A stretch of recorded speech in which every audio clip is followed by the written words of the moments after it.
Hello doctor साहेब नमस्कार. हा नमस्कार. आमदार बांगर बोलतो. हा नमस्कार साहेब. नमस्कार. ते एक आदित्य माणिकराव सरकटे म्हणून पेशंट आहे माझ्याकडचा. हो हो हो हो हो साहेब ते 3 लाखाचं मेडिकल आणि 2,85,000 रुपये तिचे फी मेडिक म्हणजे हे झालंय, बिल झालंय. 1,80,000 रुपये जमा केलंय आणि बाकीचे पैसे राहिले. तर मला वाटतं आता 10 दिवसाचे म्हणजे 6 लाख रुपये डेंग्यूच्या पेशंटला किती पद योग्य आहे हो? आता तुम्हाला माहित नाही त्याची कंडिशन. अहो कंडिशन कितीही खराब असू द्या ना, तिला काय अमृत पाजले का तुम्ही?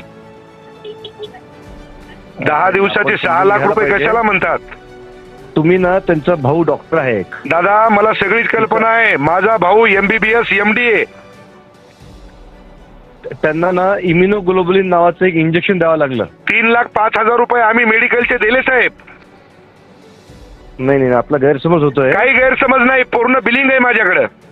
हॉस्पिटलचं बिल आहे ना, एकतर मी डॉक्टर एक काम करणार तिथे ते ठरल्याप्रमाणे बिल असतं. अरे कशाचा ठरल्याप्रमाणे? अहो डॉक्टर साहेब आळ्या पडतील.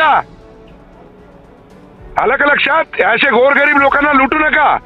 ह्याला लुटणं कसं काय म्हणणार? पेशंट चांगला झाला बरा. अरे पेशंट चांगला झाला तर पैसे घेण्याची काही पद्धत असती ना हो. हा जे ठरलं. आता तुम्हाला कल्पनाच नाही पेशंट किती सिरियस होता. तुम्ही अहो किती पेशंट वाटतं पण नातेवाईकांनी मला बोलले ना, त्यांनी सांगावं की आम्ही लुटलंय किंवा आम्ही. अहो मी त्यांचा नातेवाईक आहे हो. माझ्या मतदारसंघातला पेशंट आहे तो. नाही मग तुम्ही मला अधिकाने फोन केलात की त्या पेशंट आपण दुसरीकडे शिफ्ट केलं असतं त्यांना.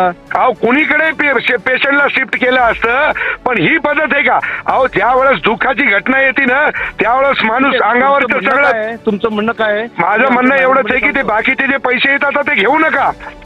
बरं ठीक आहे, करा तेवढी मदत. डेंग्यू तापाच्या रुग्णाचं बिल 6 लाख रुपये कसं? रुग्णाला अमृत पाजला का? असा प्रश्न विचारत आमदार संतोष बांगर हे छत्रपती संभाजीनगरच्या MGM रुग्णालयातील डॉक्टरवर संतापले आहेत.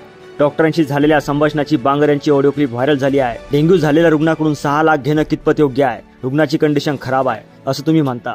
डॉक्टर साहेब पण एवढे पैसे घ्यायला तुम्ही काय अमृत पाजलं का? असे प्रश्न विचारत बांगर यांनी रुग्णाच्या डॉक्टरला चांगले धारेवर धरलं आहे.